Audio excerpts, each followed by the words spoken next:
Welcome to MT learnings, एक प्रभावी पहल। स्टूडेंट, आज हम पढ़ने जा रहे हैं इजराइल। न्यू पावर सेंटर में इजराइल एक बहुत इंपॉर्टेंट कंट्री है। बहुत इंपॉर्टेंट जो है यहाँ की आर्मी स्ट्रेटेजी है और किस तरीके से इजराइल जो है वो एक न्यू पावर सेंटर के रूप में डेवलप हो रहा है। आइए आज उसको समझते हैं। वीडियो को लाइक कीजिए, चैनल को सब्सक्राइब कीजिए, वीडियो को शेयर कीजिए और इस नॉलेज को स्प्रेड करते रहिए। इजराइल को समझने से पहले उसकी जियोपॉलिटिकल लोकेशन पर एक बार नज़र डालिए। देखिए इजराइल को अगर हम नीचे से ऊपर की ओर देखें तो सबसे पहले इजिप्ट आता है। इजिप्ट, जॉर्डन, सीरिया और लेबनान, ये चार सबसे इंपॉर्टेंट कंट्री हैं। जिन चारों कंट्री से इजराइल घिरा हुआ है। इजराइल एक बहुत ही छोटा देश है। ये हमने बहुत जूम करके जो है ये पिक लगा रखी है। अदरवाइज इजराइल जो है एक बहुत ही छोटी कंट्री है। 70 लाख के करीब इसकी जो है पॉपुलेशन है। तो आप समझ सकते हैं कि कितनी छोटी कंट्री है। ठीक है। और लेकिन इस छोटी कंट्री होने के बाद भी इजराइल जो है एक न्यू पावर सेंटर के रूप में समझा जा रहा है। तो उसके कई कारण हैं। ध्यान से देखा जाए तो ये सारी की सारी कंट्री जो हैं ये इस्लामिक कंट्री रही हैं। इजराइल एक जूइश कंट्री है, एक यहूदी कंट्री है और इस्लामिक और जूइश के बीच में ऐतिहासिक कन्फ्लिक्ट रहे हैं, जिस कारण से आज भी इजराइल और इन सभी देश, उसके पड़ोसी देशों के साथ इसके जो प्रॉब्लम्स हैं वो चल रही हैं। इन सारी प्रॉब्लम को फेस करते हुए अगर मैं आपको बताऊं तो इतिहास के अंदर जो है 1957, 1967, 1974 इन 3 बार जो है इजराइल का इन देशों के साथ युद्ध हो चुका है। लेकिन इन तीनों ही परिस्थितियों में इजराइल जो है वो जीत के रूप में सामने आया है। तो इजराइल की ताकत उसकी सेना में छुपी हुई है। आइए समझते हैं इजराइल एक न्यू पावर सेंटर के रूप में कैसे काम कर रहा है। तो ये इजराइल आपके सामने है। जॉर्डन, सीरिया, लेबनान, इजिप्ट, ये चारों कंट्रियों के बीच में इजराइल है। और ये फिलिस्तीन भी आपको दिख रहा है, पैलेस्टाइन। देखिए इजराइल और पैलेस्टाइन का अपना एक अलग इशू है। इजराइल और पैलेस्टाइन को हम इस वीडियो में कवर नहीं करेंगे, वो हमारे सिलेबस का कोर्स का पार्ट नहीं है। इजराइल पैलेस्टाइन इशू जो है वो आप किसी और तरीके से उसको पढ़ सकते हैं या फिर हम उसके लिए एक अलग से वीडियो बना सकते हैं और आपको समझा सकते हैं। अन्यथा इजराइल पैलेस्टाइन इशू जो है वो एक हिस्टोरिकल बैकग्राउंड का इशू है। आज भी उसको लेकर के काफ़ी कन्फ्लिक्ट है। ये इजराइल का इंटरनल मैटर है, हमें ये नहीं जानना है। हम जो है एक पावर सेंटर के रूप में इजराइल को समझ रहे हैं। तो इजराइल जो है ऑफिशियली स्टेट इजराइल और Hebrew Medinat country in the Middle East. तो ये यहूदियों की कंट्री है। ठीक है। और जो है पूरी दुनिया में एकमात्र जो है यहूदियों की कंट्री है। ठीक है। Located at the eastern end of the Mediterranean sea. तो मेडिटेरियन सी के जो है एंड पे लोकेटेड है। It is bounded to the north by Lebanon, Syria, Jordan, Egypt. ठीक है। तो मैंने पहले ही बता चुका हूं कि किस तरीके से जो है चारों तरफ से ये घिरा हुआ है इस्लामिक कंट्री से। Jerusalem is the seat of a government and the proclaimed capital. और इसकी राजधानी जो है वो जेरूसलम है। वेस्ट बैंक जो आप देख रहे हैं यहीं पर ही जेरूसलम है। जेरूसलम को लेकर के ये अपनी राजधानी कहता है, लेकिन कई देश जो है इसको अप्रूवल नहीं देते हैं। इसके पीछे पूरे ऐतिहासिक कारण है। ठीक है। जिस कारण से जेरूसलम को जो है एक डिस्प्यूटेड पार्ट माना गया है, लेकिन इजराइल जो है वो उसको अपना ही पार्ट बताता है, जिसको लेकर के इस्लामिक और क्रिश्चियनिटी को लेकर के भी काफ़ी सारे कन्फ्लिक्ट है। इजराइल के अंदर बहुत सारे कन्फ्लिक्ट हैं, लेकिन उन सभी कन्फ्लिक्ट को हम जो है नहीं समझेंगे। हम केवल और केवल इस बात पर फोकस करेंगे कि इजराइल जो है एक पावर सेंटर कैसे है। आगे बात करते हैं। The state of Israel is the only Jewish nation in the world. तो पूरी दुनिया में जो है इजराइल एकमात्र जूइश स्टेट है। And the region that now falls within its border has a lengthy and rich history. तो इसका एक इतिहास है। इजराइल जो है एक ऐसा देश है जो कि यहूदी पूरे यूरोप से भाग करके आए थे और 1948 में इजराइल को स्टैब्लिश किया गया था।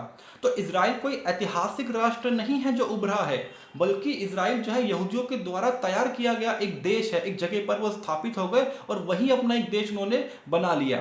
The area was a part of a Roman empire, later Byzantine empire, और उसके बाद जो है इस्लामिक कैलिफेट के अंडर में वो रहा। तो इतिहास के अंदर देखा जाए तो रोमन एम्पायर के रूप में वहाँ पर कब्जा रहा है। उसके बाद बेंजेंटाइन एम्पायर रहा है। बाद में इस्लाम का उदय हुआ तो इस्लाम का एक्सपेंशन रहा है जहाँ पर इजराइल है। तो इतिहास के दर्शाता है कि इजराइल जो है वो एक मौजूदा राष्ट्र नहीं रहा है। इजराइल जो है वो एक स्थापित राज्य है जो 1948 में स्टैब्लिश किया गया है। As the object of a dispute during the crusades the region then generally known as the Palestine. और इससे पहले जो है इस क्षेत्र को पैलेस्टाइन कहा जाता था, फिलिस्तीन कहा जाता था।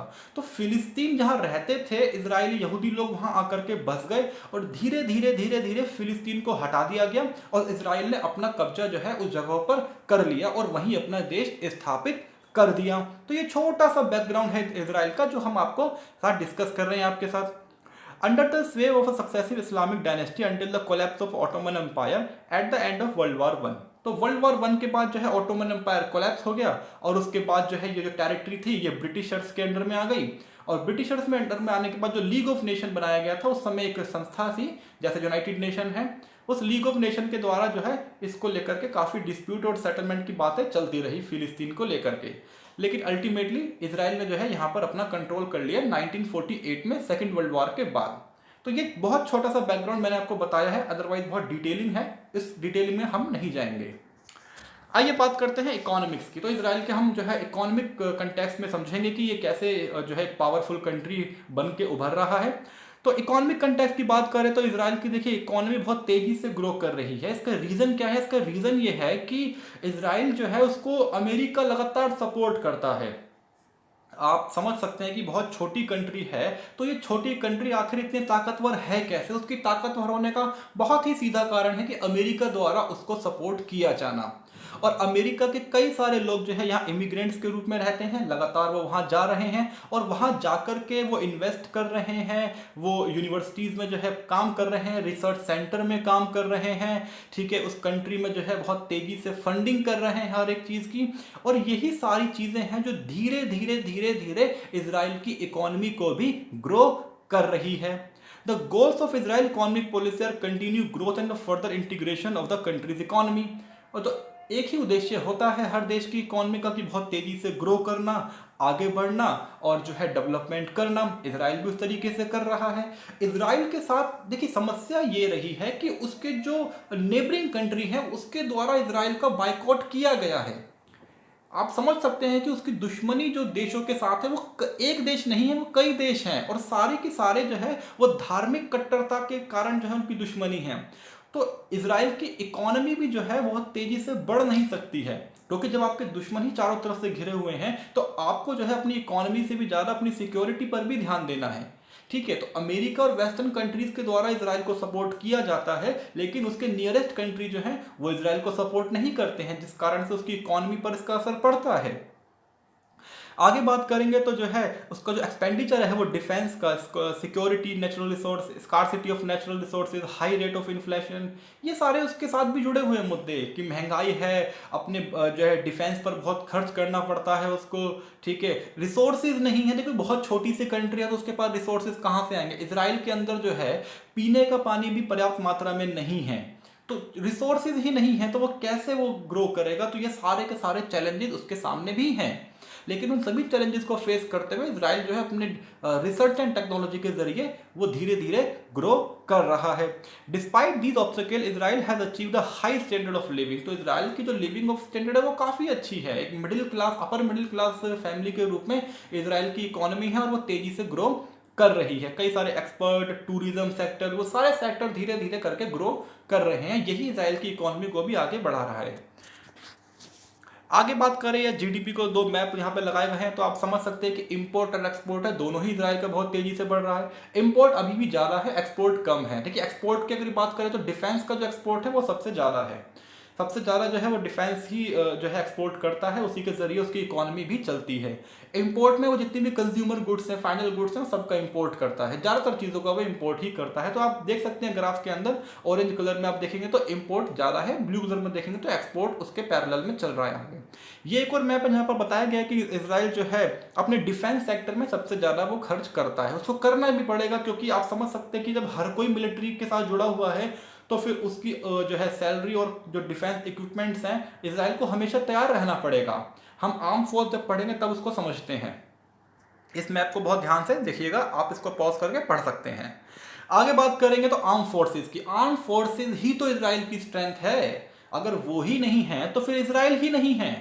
जी हाँ, यही इसराइल की हकीकत है कि अगर इसराइल की आर्म फोर्स नहीं है तो इसराइल भी नहीं है।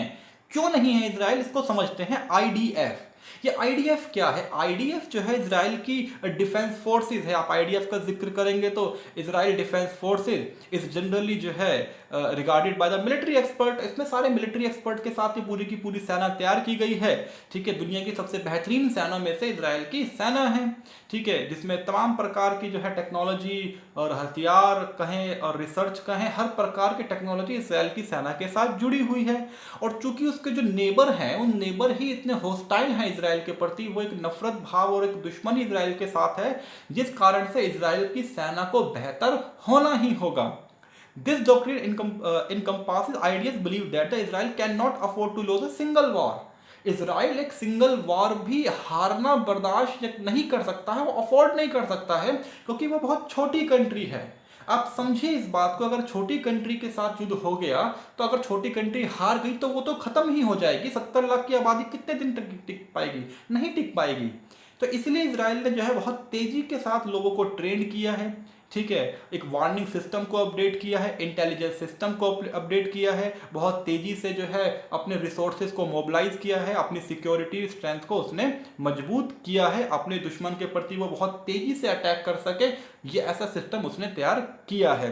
As a integrated organisation encompassing sea air land force, हर प्रकार की उसके पास सेना है, समुद्री सेना, एयरफोर्स और जमीनी सेना, सारी सेनाएं हैं। इसके अलावा जो है एक्टिव ड्यूटी जो है सभी लोग करते हैं वहाँ पर, रिजर्विस्ट है, military service is compulsory for man and women, तो महिला पुरुष आप कोई भी हो, कोई मायने नहीं रखता है, आपको सेना के साथ जुड़ना पड़ेगा, देश की सेवा करनी पड़ेगी। अगर देश की सेवा नहीं करेंगे तो देश बचेगा ही नहीं। ये बहुत सिंपल सा लॉजिक है इजराइल के साथ। इसलिए इजराइल जो है एक ताकतवर देश के रूप में, ताकतवर सेना के रूप में, देश से ज्यादा मैं कहूँगा सेना के रूप में, एक सेना के रूप में वो उभर के सामने आ रहा है। तो आइए आपके सामने जो है कुछ पिक लगा रखी हैं, आप देख सकते हैं कि इस पिक को ध्यान से समझिए कि इजराइल के द्वारा ही बने हुए सारे हथियार हैं ये। तो आप देखिए हथियार बनाने में इजराइल कितना आगे है, उसको बेचने में कितना आगे है। ये इजराइल की इकोनॉमी को भी मजबूत करता है और इजराइल की सिक्योरिटी को भी मजबूत करता है। तो आप समझिए इजराइल जो है कितना ताकतवर देश बनता जा रहा है। छोटा सा देश है लेकिन बहुत ताकतवर देश बन रहा है। कल्चर की बात करें तो देखिए कल्चर यहूदियों का कल्चर था, और यहूदी जो है वो कल्चर तो स्थानों पे जन्म लेता है, और यहूदियों जो है वो अलग अलग जगह से आकर के इजराइल में इकट्ठा हुए थे। पूरे यूरोप से आए थे, मिडिल ईस्ट से आए थे, हर जगहों से यहूदी यहाँ पर आकर के इकट्ठा हुए और उन्होंने एक देश की स्थापना करी थी। यही इजराइल का इतिहास है छोटा सा। लेकिन यहूदी जो अलग अलग जगह से आए तो अलग अलग जगहों से कल्चर भी लेकर के आए, ट्रेंड्स लेकर के आए अलग अलग तरीके से, और वही इजराइल को जो है एक मल्टी कल्चरल कंट्री के रूप में भी डेवलप करते हैं। मुख्य जो भाषा है वहाँ की हैब्रू लैंग्वेज है, जो इजराइल की अपनी लैंग्वेज, यहूदियों की अपनी लैंग्वेज है हैब्रू लैंग्वेज। वो लैंग्वेज को ज़्यादा फोकस किया जा रहा है, वही लैंग्वेज को आगे बढ़ाया जा रहा है। हालांकि सभी लोग हैब्रू नहीं बोलते हैं, लेकिन फिर भी जो है चूंकि उनकी यहूदियों की पुरानी लैंग्वेज है तो उसी को बढ़ावा दिया जा रहा है। इसके अलावा जो है वहाँ का जो शेयर्ड कल्चर है, कॉमन जो ट्रेडिशंस हैं, उनकी परंपराएं हैं, रीति रिवाज है, धर्म है, उन्हीं के माध्यम से इजराइल का कल्चर बढ़ रहा है। इजराइल जो है कल्चर शेयर करता है, ठीक है, और सभी धर्मों के लोग वहाँ पाए जाते हैं, सभी धर्मों के लोग वहाँ रहते हैं, सभी कल्चर को वो एक साथ फॉलो किया जाता है, ठीक है। तो ये इजराइल के लेकर कल्चर को लेकर कुछ जो है इमेजेस हैं, आप इमेजेस को देख सकते हैं कि क्या क्या चीज़ें इजराइल में पाई जाती हैं। इजराइल एक मल्टी कल्चरल कंट्री के रूप में आप उसको समझ सकते हैं। वहाँ की सोसाइटी भी इसी तरीके की है, क्योंकि डाइवर्सिफिकेशन है ना, अलग अलग जगह से आए हैं इजराइल। ये है इजराइल जो मैंने आपके साथ डिस्कस किया। वीडियो को कैसा लगा आप कमेंट थ्रेड में बताइए, आपके कोई क्वेश्चन है कमेंट थ्रेड में बताइए। सिलेबस जो है सीबीएसई का चेंज हो गया है, कई कुछ चैप्टर डिडक्ट हो गए हैं, लेकिन मैं अभी यही कहूँगा आप लोगों से कि जो चैप्टर डिडक्ट हो गए हैं, अगर आप उन चैप्टर को पढ़ने में सक्षम हैं, टीचर्स हमेशा स्कूल में और कहीं भी आप पढ़ रहे हैं तो हमेशा कोशिश करेंगे कि आपको ज़्यादा से ज़्यादा कंटेंट पढ़ाया जाए, ठीक है। और हालांकि सिलेबस को डिडक्ट होने का सिंपल मीनिंग ये है कि एग्जाम में उस पार्ट से क्वेश्चन नहीं आएगा, लेकिन जो स्टूडेंट बहुत सिंसियरली स्टडी कर रहे हैं, लॉन्ग टर्म के लिए पढ़ाई कर रहे हैं, वह उन स्टूडेंट से मैं यही कहूँगा कि आप जो है सारे चैप्टर्स को कवर कीजिए, सभी चैप्टर कंटेंट को पढ़िए, ज़्यादा से ज़्यादा पढ़िए। एग्जाम में कम क्वेश्चन आएंगे तो एग्जाम के पर्सपेक्टिव से अलग से तैयारी कीजिए, लेकिन अपनी लर्निंग पर्सपेक्टिव से, अपने करियर के पर्सपेक्टिव से हर एक पार्ट को बहुत गहराई से पढ़िए। हम जो वीडियो बना रहे हैं आपकी एनसीईआरटी के अलावा कई अलग अलग जगहों से रिसर्च करके बहुत गहराई में जा करके मैं आपके लिए वीडियो बना रहा हूँ। आप वीडियो को लाइक करते रहिए, चैनल से जुड़े रहिए, सब्सक्राइब कीजिए, अपने फ्रेंड्स के साथ शेयर कीजिए। वीडियो के साथ जुड़ने के लिए, चैनल के साथ जुड़ने के लिए बहुत बहुत शुक्रिया, धन्यवाद। जय हिंद।